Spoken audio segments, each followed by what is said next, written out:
300 years, humans thought they were alone in the Koprulu sector. They were wrong. The Zerg emerged, seeking to consume all in their path, and before long, the Protoss, a highly advanced alien race, began wiping out infested worlds, burning Zerg and Terran alike. A three-way war, unlike anything humanity had ever faced, erupted almost overnight. All the while, a human civil war raged. Marshal Jim Raynor vowed to oppose the corrupt dictator Arcturus Minsk for the betrayal of the woman he loved, Sarah Kerrigan. Boys, how about that evac? Damn you, Arcturus. Don't do this. It's done. Helmsman, signal the fleet and take us out of orbit. Now! Kerrigan, a loyal operative, was left to die at the hands of the Zerg. But the Zerg had other plans. They transformed her and unleashed her psionic power upon the Koprulu sector, searching for their real objective, the Protoss homeworld of Ire. The Protoss were unaware of this danger and slow to respond.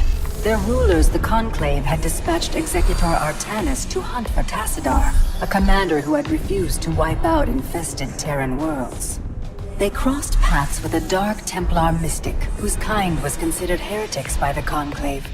Through great effort, Zeratul convinced Tassadar and Artanis that he was not their enemy. Together they rallied more Protoss from both factions against the Zerg. Despite the Conclave's fury, they achieved significant victories against the Swarm. But when Zeratul struck down one of the Overmind's Cerebrits, his own mind was left vulnerable. From his thoughts, the Overmind gleaned Ire's true location, and the Swarm descended upon the Protoss homeworld with all their might and fury. It was Tassadar who kept the Templar from extinction that day. Using the power of both the Templar and the Dark Templar, he sacrificed himself to kill the Overmind. Ire was lost, but Artanis led the survivors to the Dark Templar's homeworld of Shakuras. Old prejudices were set aside. The Templar were now in the Dark Templar's debt. Without the Overmind, the Swarm fractured. Kerrigan sought control of all the Zerg, even enlisting the aid of old friends and enemies like Raynor, Mengsk, and Zeratul.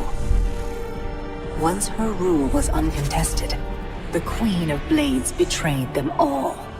Billions of humans and Protoss were killed. The Zerg stood unchallenged, but to the relief of all, the war seemed to end there. Zeratul suspected the Zerg had fallen under the control of dark forces.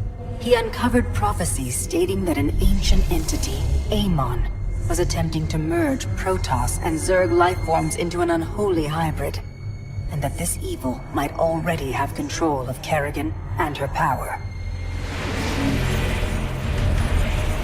It was during this time that Executor Artanis, hailed as a hero, was made leader of both the Templar and the Dark Templar.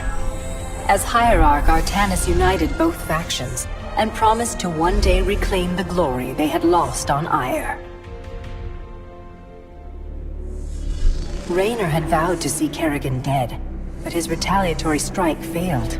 Even his rebellion against Mengsk's tyranny proved ineffective against the Dominion's propaganda machine. But with the arrival of old friends and mysterious new allies, Raynor revived his campaign against the Dominion, scoring major victories on multiple fronts. But Zeratul warned him about the encroaching darkness, and said the key to stopping Amon was the Queen of Blades. She was needed alive. In a daring raid on the Zerg homeworld of Char, armies from the Dominion and Raynor, with help from Arcturus' son Valerian, used an ancient Zelnaga artifact to neutralize Kerrigan's power and free her from Amon's grasp. The Queen of Blades was helpless. The Dominion wanted her dead. Raynor couldn't allow it.